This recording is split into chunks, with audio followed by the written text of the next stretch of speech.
അങ്ങനെ ഞാൻ കുഞ്ഞോൻ ഓഫീസ് വന്നു, എന്നെ വിളിച്ചു. ഞാൻ രചനാ പിക്ചേഴ്സ് ചെന്നുടനെ അദ്ദേഹത്തേക്ക് ആരോട് സംസാരിച്ചുകൊണ്ടിരിക്കുകയായിരുന്നു. ഉടനെ എന്നെ അകത്തേക്ക് വിളിച്ചു, സംസാരിച്ചു. അപ്പോൾ ഞാൻ പറഞ്ഞു, മണിശ്വരനെ വിളിക്കട്ടെ, വിളിക്കാൻ വരട്ടെ. ഏതായാലും മണിശ്വരനോട് കഥ സായം കേട്ടല്ലോ, നമ്മളെ കേട്ടു. അങ്ങനെ ഹ്യൂമറാണല്ലേ, നമ്മൾ കുറച്ച് ഹ്യൂമറാണ്, നല്ല കഥയാണെന്ന് പറഞ്ഞു. എന്നൊരു കാര്യം ചെയ്യും. സാജനിപ്പോൾ കയറി വന്നപ്പോൾ അവിടെ 2 പേര് അവിടെ പുറത്തിരിക്കുന്നുണ്ടാവല്ലോ, 2 ചെറുപ്പക്കാർ പിള്ളേർ. ഞാൻ പറയാം, 1-2 പേര് അവിടെ ഇരിക്കുന്നു. അവരുടെ അടുത്തൊരു കഥയുണ്ടെന്ന് പറയുന്നു. എൻ്റെ ഒരു സുഹൃത്തിൻ്റെ ഒരു ബന്ധുവാണ് അതിൽ ഒരാൾ. അവർ കുറച്ച് മിമിക്രിയൊക്കെ ചെയ്യുന്ന ആൾക്കാരാണ്. അവരുടെ അടുത്തൊരു കഥയുണ്ടെന്ന് പറഞ്ഞു. അപ്പോൾ അവരുടെ കഥ കൂടെ ഒന്ന് കേൾക്കാം. കേട്ടിട്ട് നമുക്ക് ഏതായാലും അവൾ പടം ചെയ്യുന്നു. മണിശ്വരൻ്റെ കഥയാണെങ്കിൽ അങ്ങനെ, ഈ പിള്ളേരുടെ കഥയാണെങ്കിൽ കഥ അവർ പിള്ളേർ മുമ്പ് സിനിമയൊന്നും കഥ എഴുതിയിട്ടില്ല, കേട്ടു നോക്കാം എന്ന് പറഞ്ഞു. അങ്ങനെ അകത്തേക്ക് വിളിപ്പിച്ചു. ആ 2 ചെറുപ്പക്കാരാണ് റാഫി മെക്കാട്ടിൻ. അവരാണ് അകത്തേക്ക് വന്നത്. വന്നിട്ട് കഥ കേൾക്കാനായിട്ട്. എന്നിട്ട് മാനേജറെ അടുത്ത് വിളിച്ച് പറഞ്ഞു, ഇനിയിപ്പോൾ കുറച്ച് നേരം ആരെയും അകത്തേക്ക് വിടണ്ട, ഈ കഥ കേട്ട ശേഷം മതി എന്ന രീതിയിൽ പുള്ളിക്കാരൻ പറഞ്ഞു. റാഫി മെക്കാട്ടനും കഥ പറയാൻ തുടങ്ങി. കഥ പറഞ്ഞു, എല്ലാം കേട്ടു. ഞങ്ങൾ കേട്ട ശേഷം റാഫിയോടും മെക്കാട്ടിനോടും കുഞ്ഞോൻ പറഞ്ഞു, ഇനി നിങ്ങൾ കുറച്ച് നേരം പുറത്തിരിക്കുന്നു പറഞ്ഞു. അവർ 2 പുറത്തേക്ക് മാറിയിരുന്നു. അപ്പോൾ സായം കഥ കേട്ടല്ലോ, കേട്ടു. ഇപ്പം മണിശ്വരനോറിൻ്റെ കഥ സായം കേട്ടു. ഞാൻ കേട്ടിട്ടില്ല, സായം കേട്ടല്ലോ, കേട്ടു. ഈ കഥ സായം കേട്ടു. അപ്പോൾ സായം കേട്ട ആ കഥയാണോ ഇവർ പറഞ്ഞ കഥയാണോ സാജന് ഇപ്പോൾ കൂടുതൽ ഇഷ്ടപ്പെട്ടത്, കമേഴ്സ്യലായിട്ട് വിജയിക്കാൻ സാധ്യതയുള്ളത് ഇതിലേതാണെന്ന് ചോദിച്ചു. ഞാൻ പറഞ്ഞു, ഈ കഥയാണ്. അപ്പോൾ മണിശ്വരനോറിൻ്റെയോ, അത് വേറൊരു പാറ്റേണാണ്. പക്ഷേ ഇപ്പോൾ ഇവർ പറഞ്ഞത് കഥയാണ് നല്ല കഥ. മാത്രമല്ല റാഫിക്ക് കഥ പ്രസൻറ്റ് ചെയ്യാനായിട്ട് പ്രത്യേക ഒരു ചാതുര്യമുണ്ട്. നമ്മൾ സിനിമ കാണുന്നത് പോലെ പുള്ളി പറയും. അത് മാത്രമല്ല നല്ല ഹ്യൂമറാണ്. ഇവർ മിമിക്രി ആർട്ടിസ്റ്റുകളുടെയാണ്. റാഫി എന്ന് പറയുന്ന ആൾ നമ്മുടെ സിദ്ദീഖിൻ്റെ സഹോദരൻ്റെ മകനോ മറ്റുമാണ് റാഫി. മെക്കാട്ടിൻ മിമിക്രി ആർട്ടിസ്റ്റാണ്, നല്ല കോമഡി എഴുതുന്ന ആളാണ് മെക്കാട്ടിൻ. പിൽക്കാലത്ത് അവർ ഒരുപാട് ഹിറ്റ് മേക്കേഴ്സ് സിനിമകളൊക്കെ കഥ എഴുതി, അവർ ഡയറക്റ്റ് ചെയ്തു, നല്ല ഡയറക്ടേഴ്സായിട്ട് മാറി. അങ്ങനത്തെ പിൽക്കാലത്ത് എങ്കിലും തുടക്കം ഇതായിരുന്നു എന്ന് പറയുകയാണ്. ഏതായാലും പിന്നീട് ഈ കെ.ടി. കുഞ്ഞുമോൻ്റെ രീതി അതാണെങ്കിൽ പിന്നെ എല്ലാം വേഗമാണ്. അവിടുന്ന് പിന്നെ നമുക്ക് വിട്ടുതരികയാണ്. പുള്ളി ഒന്നും ഇടപെടില്ല. എത്രയാണ് ബഡ്ജറ്റ് കാര്യങ്ങളൊക്കെ പറഞ്ഞാൽ മതി. ആ ബഡ്ജറ്റ് ഈ മലയാള സിനിമയ്ക്ക് എത്രയാണോ എന്നുള്ളത് ഫ്രാൻസിസെ അന്ന് ചെന്നപ്പോഴേ പറഞ്ഞു, ഇതിന് ശേഷം ഒരു 20 lakhs തീർക്കാൻ പറ്റുമോ സായ എന്ന് ചോദിച്ചു. ഞാൻ പറഞ്ഞ് ആർട്ടിസ്റ്റ്. അപ്പോഴത്തേക്ക് ആർട്ടിസ്റ്റൊക്കെ ഏതാണ്ട് സിദ്ദിഖ്, ജഗദീഷ്, സുചിത്ര, പിന്നെ സുനിത എന്നൊരു പെൺകുട്ടിയായിരുന്നു നമ്മളന്ന് പ്ലാൻ ചെയ്തത്. അപ്പോൾ സുനിത ആ സമയത്ത് IVC പടത്തിൽ ഹെൽഡപ്പായിപ്പോയി. പിന്നീട് സുനിതയുടെ എഗ്രിമെൻറ്റൊക്കെ നമ്മൾ ഡേറ്റ് മേടിച്ചതായിരുന്നു. ഷൂട്ടിങ്ങിൻ്റെ തലേന്നാണ് സുനിത ഇല്ലെന്ന് അറിയുന്നത്. ഞങ്ങൾ നേരെ റാഫി മെക്കാട്ടിനും ഞാനും വിട്ട് പൊള്ളാച്ചിയിൽ സിയാദ് വോക്കറിൻ്റെ പടത്തിൽ സത്യനന്ദക്കാടിൻ്റെ ഒരു പടത്തിൽ അഭിനയിച്ചുകൊണ്ടിരിക്കുകയായിരുന്നു. ഞങ്ങൾ നേരെ അവിടെ ചെല്ലുന്നു. യാതൊരു കാരണവശാലും സുനിത റൂമിലുണ്ട്, പുറത്തേക്ക് വരുന്നില്ല. അപ്പം ഞങ്ങൾ അവിടെ നിന്ന് പോയിരിക്കുകയാണ്. പിറ്റേന്നിൻ്റെ പിറ്റേ ദിവസം ഷൂട്ടിങ്ങാണ്. അപ്പോൾ എഗ്രിമെൻറ്റ് കൊണ്ട് അഡ്വാൻസ് കൊടുത്തിട്ടുണ്ട് സുനിത എടുത്ത്. സുചിത്ര ഓക്കെ. നവോദയ സ്റ്റുഡിയോയിലാണ് ഷൂട്ടിംഗ്, സെറ്റൊക്കെ റെഡിയായിരിക്കുകയാണ്. 3 ദിവസമേ ഉള്ളൂ ഇനി. അപ്പോൾ സുനിത ഞാൻ ചെല്ലുന്ന പറഞ്ഞാൽ പേടിച്ചിട്ട് മുകളിലേക്ക് ഞങ്ങൾ വിടില്ല, സ്ട്രിക്റ്റായിട്ട് ഹോട്ടൽ പറഞ്ഞു. അവിടെ നിന്ന് ഞങ്ങൾ നേരെ കുഞ്ഞുമോനെ വിളിക്കുന്നു. ഇങ്ങനെ ഏതായാലും സുനിത വരുന്നില്ല എന്ന് പറഞ്ഞു. അപ്പോൾ കുഞ്ഞുമോൻ്റെ സ്വഭാവമാണല്ലോ. അപ്പോൾ അവിടെ നിന്ന് പുള്ളിക്കാരൻ ഞങ്ങൾ STD വിളിച്ചേ. അപ്പോൾ കുഞ്ഞുമോൻ പറഞ്ഞു, അപ്പോൾ ഒരു കാര്യം ചെയ്യാൻ സാജ വിട്ടേക്ക്, നമുക്ക് ഈ സിനിമ വേണ്ട കേട്ടോ. ഏതായാലും അപ്പോഴത്തെ യൂണിറ്റൊക്കെ വന്നിട്ടുണ്ട്. ആ യൂണിറ്റിനൊക്കെ ഇന്ന് തന്നെ തിരിച്ച് മടക്കി അയക്കാനായിട്ടുള്ള ഏർപ്പാട് ഞാൻ ചെയ്തോളാം. അപ്പോൾ ഏതായാലും നിങ്ങൾ പൊള്ളാച്ചി നിങ്ങൾ തിരിച്ചു പോക്കോളൂ, നമുക്ക് പടം വേണ്ട, നടക്കില്ല, നമുക്കിനി പിന്നെ ആലോചിക്കാം. അപ്പോൾ ഇനി ഞാൻ വല്ലതേ, കാരണം എല്ലാം വന്നു ഇത്രയൊക്കെ ആയി, ഇനി എന്ത് ചെയ്യും? ഒരു പടം, ഒരു നടിയുടെ അഭാവം കൊണ്ട് പടം എനിക്ക് നഷ്ടപ്പെടുകയാണ്. ഞാൻ ചോദിച്ചു വാങ്ങിയൊരു പടമാണ്, തിരക്കഥ റെഡി, എല്ലാം റെഡി, മറ്റുള്ള ആർട്ടിസ്റ്റുകളൊക്കെ റെഡി. ഈ ഒരു നടി സുനിത കാരണം ഇങ്ങനെ ആയിപ്പോയല്ലോ എന്ന് കരുതി. അപ്പോൾ ഞാൻ എന്ത് ചെയ്തെന്ന് വെച്ചാൽ, എന്നാലും ഞാൻ ഒരു പരീക്ഷണം ആവാമല്ലോ എന്ന് കരുതിയിട്ട് ഞാൻ അവിടെ നിന്ന് എന്ത് ചെയ്ത്, നേരെ രാത്രിയായപ്പം പൊള്ളാച്ചിയിൽ നിന്ന് ഞാൻ നേരെ SM സ്വാമിയെ വിളിച്ചു. അപ്പോൾ SM സ്വാമി എൻ്റെ നല്ല സുഹൃത്താണ്, അന്നും ഇന്നും. രാത്രിയായി. അപ്പം ഞാൻ എന്താടാ എന്ന് ചോദിച്ചു സ്വാമി. ഞാൻ പറഞ്ഞു സ്വാമി അടുത്തുള്ള കാര്യങ്ങളൊക്കെ പറഞ്ഞു. ഞാൻ ഈ ഷൂട്ടിങ് വേണ്ട എന്നാണ് കുഞ്ഞോൻ പറയുന്നത്, ഇത്രയൊക്കെ ആയ സ്ഥിതി. നാളെ രാവിലെ തന്നെ യൂണിറ്റൊക്കെ തിരിച്ച് പുറപ്പെടാനായിട്ട് പറഞ്ഞു. ഞങ്ങൾ പോളക്കുളത്ത് ടൂറിസ്റ്റ് ഹോമിലായിരുന്നു എല്ലാ റൂമും ബുക്ക് ചെയ്യുന്നത്. ഇന്ന് ആ പോളക്കുളത്ത് ടൂറിസം സ്റ്റാർ ഹോട്ടലാണ്, റണൈസൻസ് എന്ന പേരാണ് ഇന്ന് അറിയപ്പെടുന്നത്. അന്ന് പോളക്കുളത്ത് നിന്നായിരുന്നു അറിയപ്പെടുന്നത്. ഏതായാലും പടം തീർന്നല്ലോ, ഇനി ഇല്ല. എങ്കിലും ഒരു അവസാന പരീക്ഷണത്തിനാണ് ഞാൻ മുതിരുന്നത്. എന്ന് വെച്ചാൽ എസ് എൻ സ്വാമി എന്ന് പറയുന്ന ആളിനടുത്ത് വിളിക്കാൻ കാരണം സിയാദ് കോക്കറിൻ്റെ, അതായത് ലുലു മൈമൂൺ സിനിമാ തിയേറ്ററിൻ്റെ മാനേജറാണ് അബ്ദുള്ള. സിയാദ് കോക്കറിൻ്റെ ബന്ധുവാണ്. ഈ അബ്ദുള്ളയും കെ ടി കുഞ്ഞുമോനും നല്ല സുഹൃത്തുക്കളാണ്, അത്ര ആത്മമിത്രങ്ങളാണ്. ഞങ്ങൾക്കറിയാതെ നേരത്തെ തന്നെ എപ്പോഴും അവർ ഫോണിൽ സംസാരിക്കുമ്പോഴും ഹ്യൂമർ സംസാരിക്കുമ്പോഴും എല്ലാം കേട്ടിട്ടുണ്ട് ഞാൻ. അപ്പോൾ എസ് എൻ ഞങ്ങളുടെ ചക്കരയും മേക്ക് റിലീസ് ചെയ്തത് ലുലു മൈമൂണിലാണ്. സിയാദ് കോക്കറുമായിട്ട് എനിക്ക് നല്ല പരിചയമുണ്ട്. അപ്പോൾ ഏതായാലും സിയാദ് കോക്കറിൻ്റെ പടമാണ് ഈ പൊള്ളാച്ചി നടക്കുന്നത്. അതും കൂടെ കണ്ടിട്ട് സിയാദ് കോക്കറാണ് അപ്പോൾ എനിക്ക് പറഞ്ഞത്, സാധനൻ്റെ കാര്യം ചെയ്ത് സ്വാമി വിളിച്ചിട്ട് അബ്ദുള്ളയായിട്ട് ബന്ധപ്പെടാൻ പറ എന്നുള്ള ഐഡിയ തന്നത് സിയാദ് കോക്കറാണ്. അതായത് ഇപ്പോൾ അറ്റ് പ്രസൻറ്റ് സുനിത അഭിനയിക്കുന്നത് ഈ സിയാദ് കോക്കറിൻ്റെ പൊള്ളാച്ചിയിലെ പടത്തിലാണ്. അതായത് യാതൊരു കാരണവശാലും സത്യനന്ദക്കാരന് എനിക്ക് വിട്ടുതരാൻ ഒക്കാത്ത കാരണം വെച്ചാൽ 7 ദിവസം ഷൂട്ടിങ്ങിന് വേണ്ടിയിട്ട് അവിടെ കാത്തുനിന്നിട്ട് IVCCയുടെ സെറ്റിൽ നിന്ന് ഈ സുനിതയ്ക്ക് വരാൻ പറ്റിയില്ല. അത്രയും ദിവസങ്ങൾ സത്യനന്ദക്കാട് അവിടെ ഷൂട്ടിംഗ് ഇല്ലാതെ ചുറ്റിക്കറങ്ങി നടന്നുള്ളതാണ് പിന്നീട് സിയാദ് കോക്കർ പറഞ്ഞത്. പിന്നെയാണ് സുനിത വന്നത്. ഇനിയും സുനിതയെ വിട്ടു കഴിഞ്ഞാൽ പടം അവിടെ ഡ്രോപ്പാവും, എടുത്ത ഭാഗങ്ങളൊക്കെ വേസ്റ്റാവും. അതും ശരിയാണ്. അങ്ങനെയാണ് സിയാദ് കോക്കർ എന്നോട് പറഞ്ഞത്, സാധനത്തിൻ്റെ കാര്യം ചെയ്ത് സ്വാമി എടുത്ത് പറ, ഈ കാര്യങ്ങളെല്ലാം പറഞ്ഞിട്ട് അബ്ദുള്ളയെ വിളിക്കാൻ പറ, അബ്ദുള്ളയെ കൊണ്ട് ഇന്ന് തന്നെ നേരെ കുഞ്ഞുമോനെ വിളിപ്പിക്കുക എന്നൊക്കെയായി. ഇതൊക്കെ പെട്ടെന്ന് കാര്യങ്ങൾ നടക്കുകയാണ്. ഞാൻ ആ പറഞ്ഞതുപോലെ സ്വാമി വിളിച്ചു, സ്വാമി എടുത്ത കാര്യം പറഞ്ഞു, സ്വാമി അബ്ദുള്ളയെ വിളിച്ചു, അബ്ദുള്ള എടുത്ത കാര്യം പറഞ്ഞു. ഈ അബ്ദുള്ള എന്ന് പറയുന്ന ആളിൻ്റെ ഒരു മോളെയാണ് ഞാൻ ഒരു നോക്കാണ് ഡബിൾ റോളിൽ ബേബി ശാലിനിയുടെ കൂടെ അഭിനയിപ്പിച്ച ഒരേ ഒരു കുട്ടി എന്ന് പറഞ്ഞില്ലേ, ആ കുഞ്ഞിനെ വീണ്ടും അഭിനയിപ്പിക്കാനായിട്ട് ഞാൻ വേറെ പടത്തിൽ വിളിച്ചപ്പോൾ അന്നേരം ആ കുട്ടി സ്കൂളിലൊക്കെ പോയിരുന്നു. ഇന്നിപ്പോൾ കല്യാണം കഴിച്ച് എവിടെ ജീവിക്കുകയായിരിക്കും. ഏതായാലും അബ്ദുള്ള പെട്ടെന്ന് ചെയ്ത്, അബ്ദുള്ള എല്ലാം ഫാസ്റ്റാണ്. അബ്ദുള്ള രാത്രി തന്നെ അപ്പോഴൊക്കെയാണ്ട് 11 മണിക്കായി കഴിഞ്ഞിരിക്കുന്നു. മദ്രാസിലേക്ക് കെ ടി കുഞ്ഞുമോനെ വിളിച്ചിട്ട് അബ്ദുള്ള എല്ലാം പറഞ്ഞ ശേഷം അപ്പോൾ തിരിച്ചെന്ത് ചെയ്ത് അബ്ദുള്ള അടുത്ത് തിരിച്ച് ഞങ്ങൾ ബൂത്തിൽ തന്നെ ഇരിക്കുകയാണ്.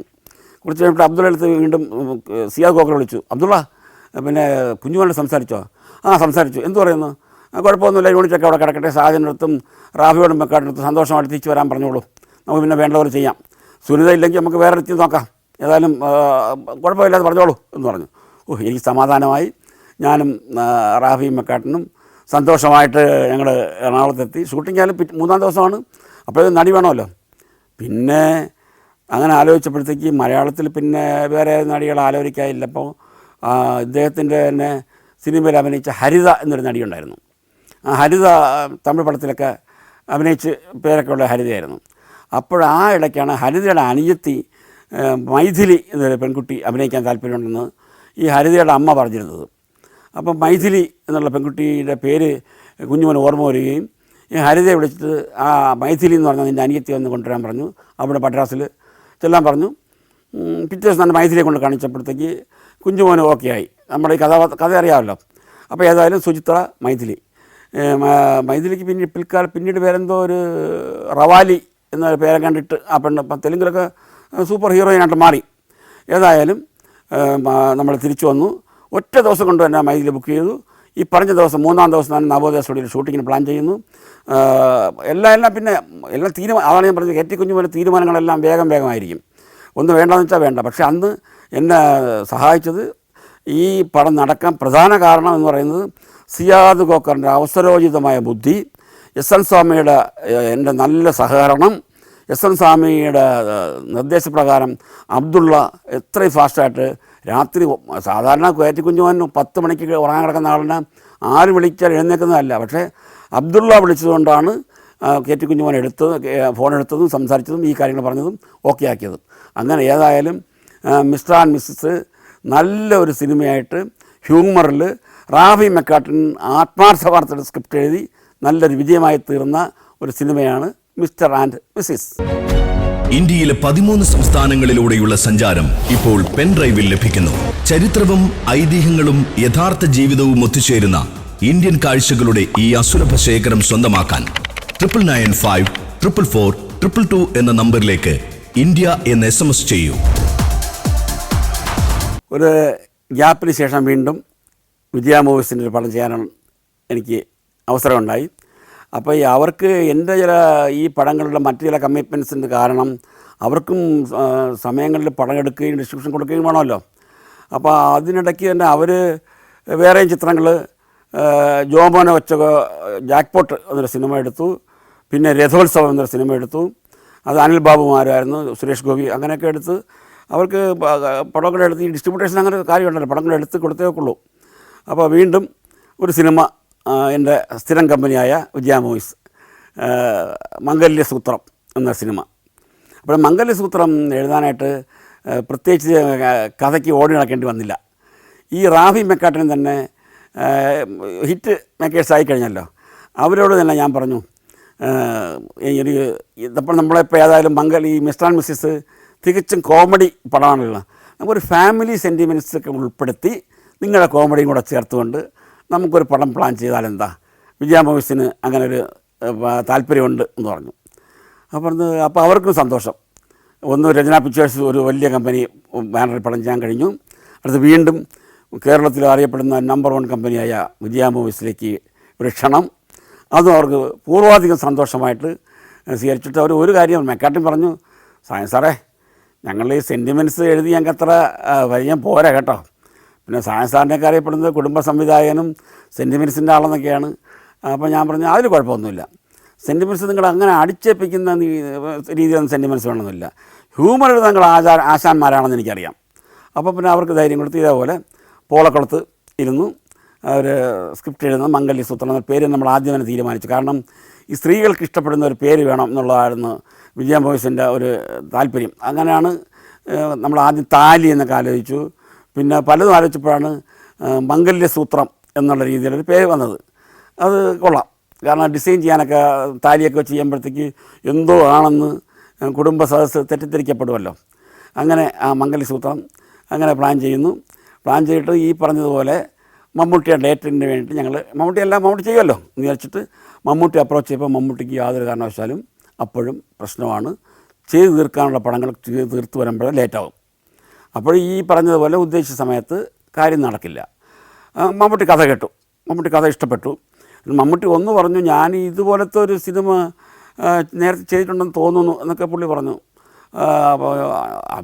ഞാൻ പറഞ്ഞു തോന്നുന്നല്ലേ ഉള്ളൂ, ഇത് മംഗല്യസൂത്രം, ഇതിൽ നല്ല സെൻറ്റിമെൻറ്റ്സും കാര്യങ്ങളൊക്കെ ഉള്ള നല്ലൊരു കഥയല്ലേ മമ്മൂട്ടി. അതായത് മമ്മൂട്ടി കഥ പറഞ്ഞു, മമ്മൂട്ടി പറഞ്ഞു കഥയൊക്കെ കൊള്ളാം, പക്ഷേ എനിക്ക് എന്ത് ചെയ്യാൻ പറ്റും, ഈ പറഞ്ഞ രീതിയിൽ വിജയ മൂവീസിന് സമയത്ത് റിലീസ് ഇല്ലെങ്കിൽ നമ്മൾ ചെയ്യുന്നത് തെറ്റല്ലേ. പിന്നെ ഞാൻ ഇപ്പോൾ ചെയ്തുകൊണ്ടിരിക്കുന്ന പടങ്ങൾ തീരണ്ടേ. അപ്പോൾ ചെയ്തുകൊണ്ടിരിക്കുന്ന പടത്തിൻ്റെ പേര് സരോവരം എന്നൊരു സിനിമയായിരുന്നു. അത് ഞങ്ങൾ ജെമിനിയിൽ മദ്രാസിൽ ജെമിനി സ്റ്റുഡിയോ, ജെമിനി വാസൻ എന്ന് പറഞ്ഞ ആളിൻ്റെ കൊട്ടാര സദസ്യന്മാർ വീട്ടിലായിരുന്നു ആ ഷൂട്ടിങ് നടക്കുന്നത്. അപ്പോൾ മമ്മൂട്ടിയെ കാണാനായിട്ട് ഇവർ എറണാകുളത്ത് നിന്ന് അവിടെ വന്നു, ജോലിയും സേവിച്ചനും. ഞാൻ മദ്രാസ് തന്നെയാണ് താമസം. ഞങ്ങൾ 2-3 പ്രാവശ്യം പോയതിന് ശേഷമാണ് ഈ കഥ തന്നെ മമ്മൂട്ടി അവതരിപ്പിക്കാൻ പറ്റിയ സമയം കിട്ടിയത്. അത്ര തിരക്കാണ്, അവിടെയും ടൈറ്റ് വർക്കാണ്, ഷെഡ്യൂളാണ്. മമ്മൂട്ടി പറഞ്ഞു ഈ കഥയൊക്കെ കൊള്ളാം, ചെയ്യാം, പക്ഷേ ഇതെനിക്ക് ഇങ്ങനെ ഡേറ്റിൻ്റെ പ്രശ്നമുണ്ടെന്ന് പറഞ്ഞു. അപ്പോൾ പിന്നെ എന്ത് ചെയ്യും? മമ്മൂട്ടിനെ ചോദിച്ചു, നമ്മുടെ മുരളി നല്ല നടനല്ലേ, നല്ല ഈ പറഞ്ഞ കഥയിൽ നല്ല സൂപ്പർ പെർഫോമൻസ് അല്ലേ മുരളിയും മമ്മൂട്ടിയൊക്കെ നല്ല ഗുഡ് ടേംസിലാണ്. മാത്രമല്ല ഈ മമ്മൂട്ടിക്ക് മറ്റൊരാൾ ഉയർന്നു വരുന്നൊരു സന്തോഷമുള്ള ഒരാളാണ്, പ്രത്യേകിച്ച് മുരളിയെപ്പോലെ ഒരാൾ. മുരളിക്ക് ഭയങ്കര ഇഷ്ടമാണ് മമ്മൂട്ടി തിരിച്ചങ്ങോട്ടാണ്. അപ്പോൾ കനകയൊക്കെ ഞങ്ങൾ ബുക്ക് ചെയ്തിരുന്നു. കനക അതിന് മുമ്പ് സിദ്ദിഖ് ലാലിൻ്റെ പടത്തിലൊക്കെ അഭിനയിച്ച് പേരെടുത്ത നടിയാണ് കനക. പിന്നെ നമ്മുടെ സ്ഥിരം ആർട്ടിസ്റ്റുകൾ എല്ലാം ഉണ്ട്, ജഗതിയുണ്ട്. പിന്നീട് നമ്മൾ 2 കുട്ടികൾ വേണം ഇവർക്കുള്ള. മുരളിയും പിന്നെ ഉള്ളത് ഒരു കഥാപാത്രം ഷമ്മി തിലകനാണ്. ഷമ്മി തിലകൻ ഇവർ ഒരച്ഛൻ 2 അമ്മമാർ, അങ്ങനെയുള്ള കഥാപാത്രമാണ്. ഇവരുടെ ബദ്ധശത്രുക്കളാണ് ഈ സഹോദരങ്ങളാണെങ്കിലും. അപ്പോൾ ആ കഥയുടെ പ്രധാന ഒരു സംഭവം വെച്ചാൽ ഇവർ തമ്മിലുള്ള വൈരം, അതാണ് പ്രധാന ഒരു ഘടകം. അങ്ങനെ ഒരു സംഭവമാണ് ഈ സിനിമ നല്ല. അതായത് ഫാമിലി സെൻറ്റിമെൻറ്റ്സിനെ എങ്ങനെയൊക്കെ ഉൾപ്പെടുത്താം എന്ന രീതി കൊണ്ടുവന്നൊരു കഥയായിരുന്നു. അപ്പോൾ ഏതായാലും ഒരു 2 മക്കൾ വേണം. ആ സമയത്ത് സേവിച്ചൻ പറഞ്ഞു, ഞാൻ ഒരു പ്രോഗ്രാം ഇവിടെ ഫൈൻ ആർട്സ് കാണാൻ പോയപ്പോൾ നല്ലൊരു കൊച്ചു കുട്ടി സ്റ്റേജിൽ പാട്ട് പാടുന്ന വെച്ചാൽ കൊച്ചു പെൺകുട്ടി, ഒരു 4-5 വയസ്സുള്ള കുട്ടി, അതിൻ്റെ അമ്മ പിടിച്ചു നിർത്തി പോലും ചെയ്യാതെ നല്ല രീതിയിൽ ഡാൻസ് ചെയ്യുന്ന സ്റ്റേജിന് മുമ്പിൽ വെച്ചിട്ട് അപ്പോഴേ തന്നെ ആ കുട്ടിയുടെ അഡ്രസ്സ് ഞാൻ മാറ്റി വെച്ചിട്ടുണ്ട്. ആ കുട്ടി നമുക്ക് പെൺകുട്ടിയായിട്ട് കൊണ്ടുവരാമെന്ന് പറഞ്ഞു. അപ്പോൾ ആൺകുട്ടി എന്ന് പറയുമ്പോഴത്തേക്ക് ഞാൻ പറഞ്ഞു, ജോളി ഇതിൽ പ്രൊഡ്യൂസറുടെ ജോളി ഒരാളിളയില്ലേ, ജോളിക്ക് നല്ല ഒരു മിടുക്കനായ മോൻ, അവൻ്റെ പേര് ബിനു എന്നാണ്. അവനന്ന് 2 വയസ്സോ മറ്റോ ഉണ്ട്, 2-2.5 വയസ്സുണ്ട്. ഞാൻ പറഞ്ഞത് നമ്മൾ എന്തിനാണ്, നമ്മൾ നല്ല കയ്യിൽ നമ്മുടെ കയ്യിലിരിക്കുകയല്ലേ ഒരു പ്രധാന നടൻ. അപ്പോൾ ആര്, നമ്മുടെ പ്രൊഡ്യൂസർ ജോളിയുടെ മോനല്ലേ ബിനുക്കുട്ടൻ. ബിനു, പിന്നീട് അവൻ്റെ പേര് ബിനു സേവിയർ. അവനെ കൊണ്ട് നമുക്ക് അവനിപ്പിച്ചാലോ, അവൻ മിടുക്കനാണ്. നമ്മളെന്ത് പറഞ്ഞാലും ഓടിവാ എന്ന് പറഞ്ഞാൽ ഓടി വരും, ഒരു സങ്കോചമില്ല, ആരുടെ മടിയിലും കയറിയിരിക്കും. മിടുക്കനായ പയ്യൻ, നല്ല മിടുക്കൻ.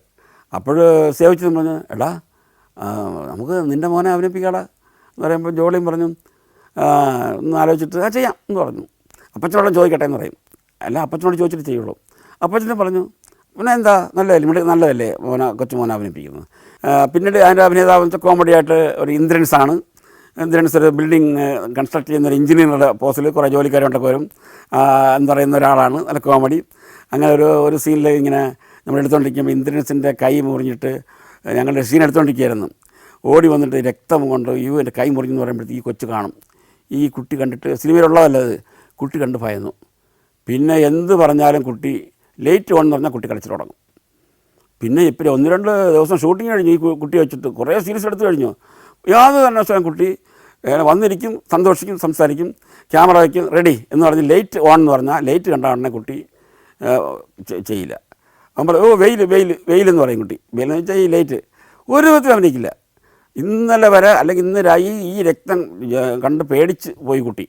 അതുവരെ ഉള്ള കുട്ടിയല്ല, ഭയങ്കരമായിട്ട് കരച്ചിലും. പിന്നെ എന്ത് ചെയ്യാൻ പറ്റും, സഹിക്കുക തന്നെ.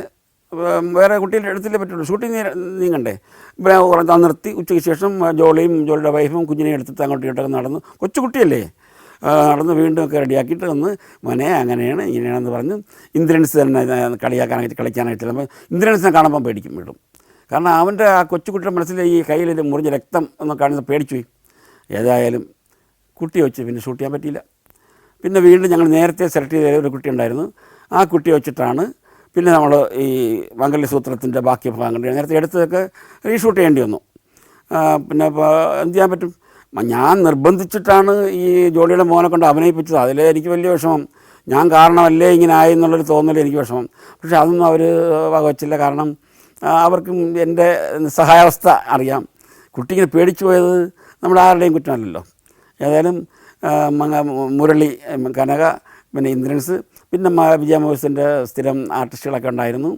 നല്ലൊരു സിനിമയായിരുന്നു. അതിൽ ബേണി ഇഗ്നീഷ്യസാണ് അതിൽ മ്യൂസിക്. നല്ല പാട്ടായിരുന്നു അത്. ഞാൻ മാളച്ചേട്ടനെയും മോഹൻലാലിനെയും കൊണ്ട് പാടിച്ചത് അതുകൂടെ ഞാൻ ഇപ്പോൾ ഓർക്കുകയാണ്. അത് ഞാൻ ഗുരുവായൂർ അക്കരെ എന്നൊരു പടത്തിന് സഹസംവിധാനമായിട്ട് വർക്ക് ചെയ്തപ്പോൾ ഞാൻ പറഞ്ഞല്ലോ, അതിൽ മമ്മൂട്ടി, മോഹൻലാൽ, നെടുമുടി വേണു, ശ്രീനിവാസൻ, ഭരത് ഗോപിച്ചേട്ടനൊക്കെ ഉണ്ടെന്ന് പറഞ്ഞില്ലേ. അപ്പോൾ ഗുരുവായൂർ അമ്പലത്തിൻ്റെ പടിഞ്ഞാറേ നടയിൽ ലിബ്ര ഹോട്ടൽ എന്നൊരു ഹോട്ടൽ ഉണ്ട്, നല്ല ഹോട്ടലാണ്. അവിടെയായിരുന്നു ഞങ്ങൾക്ക് താമസം. അപ്പോൾ മമ്മൂട്ടിയൊക്കെ വന്നാലും 2 സീൻ 3 സീനിലേ ഉള്ളൂ. അന്ന് ചിലപ്പം ഒരു പ്രാവശ്യം വന്നിട്ട് പിന്നെ ഒരു പ്രാവശ്യം കൂടെ വന്നാൽ മതി. അങ്ങനെ ഓരോരുത്തർ വന്നു പോകുന്നതാണ്. മോഹൻലാലിനും 2 ദിവസം താമസിച്ചാൽ മതി. അപ്പോൾ അങ്ങനത്തെയാണ് ആ സിനിമയുടെ പ്രത്യേകത. വന്നു പോകുമല്ലേ. അതായത് ഭരത് ഗോപിയുടെ കഥാപാത്രത്തിന് അക്കരെ പോകാനായിട്ട്, അതായത് ഗൾഫിൽ പോയി സമ്പാദിക്കാനുള്ള ഒരു മോഹം വളർത്തിയെടുക്കുക എന്നുള്ളതാണ് ആ കഥയുടെ പ്രാധാന്യം. നല്ലൊരു ജോലിയാണ്, തഹസീൽദാരാണ്, അത്യാഗ്രഹമാണ് ഭാര്യയുടെ, അങ്ങനെ സംഭവമാണ്. അത് നല്ലോണമായിരുന്നു. ആ സമയത്ത് ഞാനിങ്ങനെ ഇരിക്കുമ്പോൾ എൻ്റെ റൂമിൻ്റെ തൊട്ടടുത്താണ് അന്ന് മോഹൻലാലിന് റൂം കൊടുത്തിരുന്നത്. മോഹൻലാൽ വൈകുന്നേരം ഒറ്റയ്ക്കായിരിക്കുമ്പം എൻ്റെ റൂമിൽ വരും. എൻ്റെ റൂമിൽ വന്നിട്ട് ചോദിച്ചത്, ഞാൻ ചോദിച്ചു, ലാലേ റൂം എന്തെങ്കിലും മോശമാണോ? റൂം മോശമാണെങ്കിൽ ചോദിക്കും. ഞാൻ പറഞ്ഞു, എന്ത് ലാലേ പറയുന്നത്? ഞാൻ അവിടെ ഒറ്റയ്ക്ക് ഞാൻ എന്ത് ചെയ്യാൻ, ഇവിടെ ഇരുന്ന് നിങ്ങളൊക്കെ ഇരുന്ന് സംസാരിച്ചുകൊണ്ടൊക്കെ ഇരിക്കാമല്ലോ എന്നൊക്കെ പറയും. അപ്പോൾ നമ്മുടെ അതിൻ്റെ ഡയറക്ടർ KN ശശിധരൻ അദ്ദേഹം അവിടെ വന്നിരിക്കും. ഇത് ക്യാമറമാൻ ദിവാകര മേനോൻ പുള്ളിയൊക്കെ അവിടെ വന്നിരിക്കും.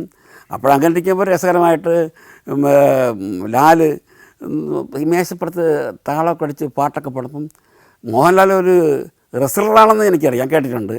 പാടുമെന്നുള്ളത് എനിക്കറിയാമായിരുന്നു. ഞാൻ പറഞ്ഞു, ലാൽ നന്നായിട്ട് പാടുന്നുണ്ടല്ലോ എന്ന് പറഞ്ഞു വല്ലപ്പോഴൊക്കെ ഇങ്ങനെയൊക്കെ പാടും എന്ന് പറഞ്ഞു.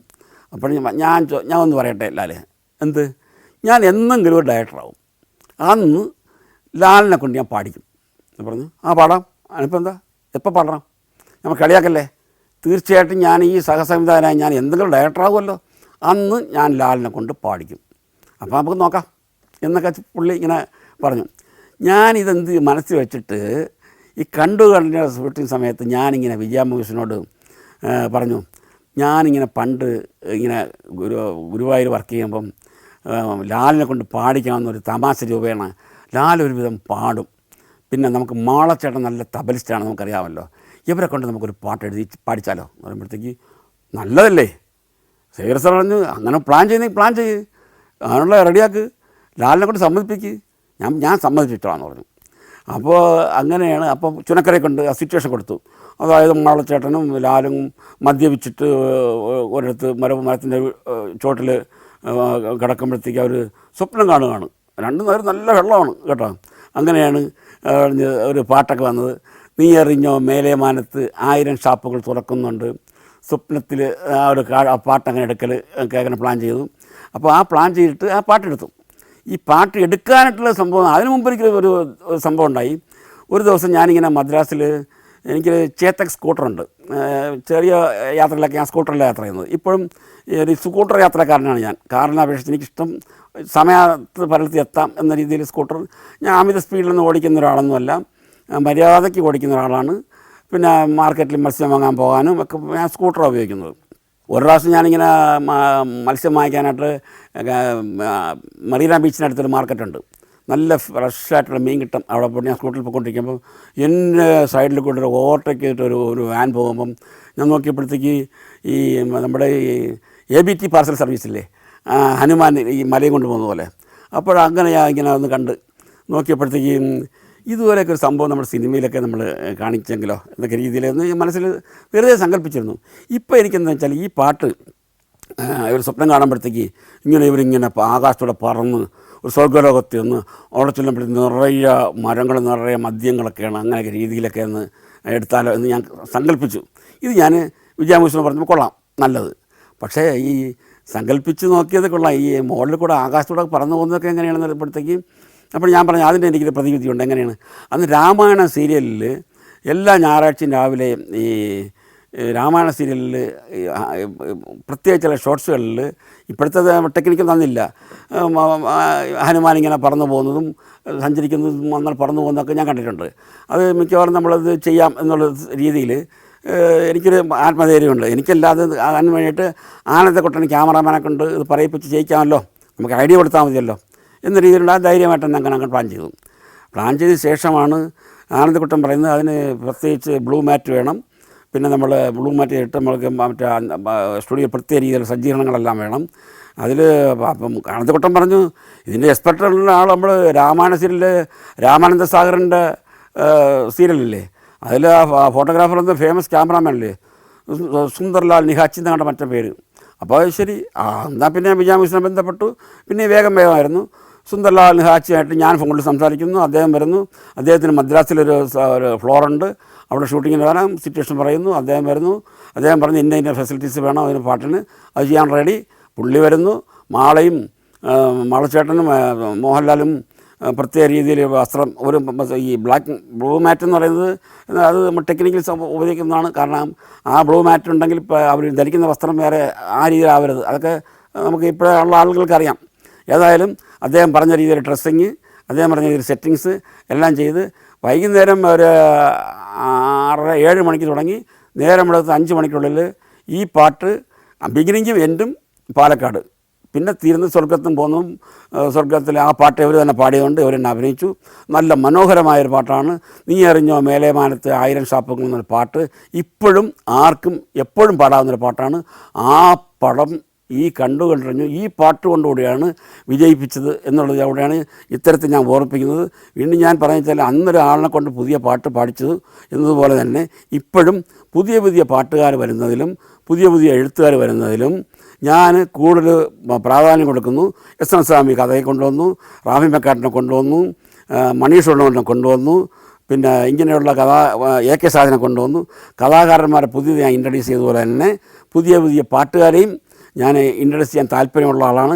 തുടർന്നും എൻ്റെ ചിത്രങ്ങളിൽ പുതിയ ആൾക്കാർക്ക് ഞാൻ ചാൻസുകൾ കൊടുക്കും എന്നുകൂടി ഞാൻ ഈ സമയത്ത് ഓർമ്മിപ്പിക്കുകയാണ്. കാരണം പുതിയ കലാകാരന്മാർ വരട്ടെ, മലയാള സിനിമ സമ്പുഷ്ടമാവട്ടെ.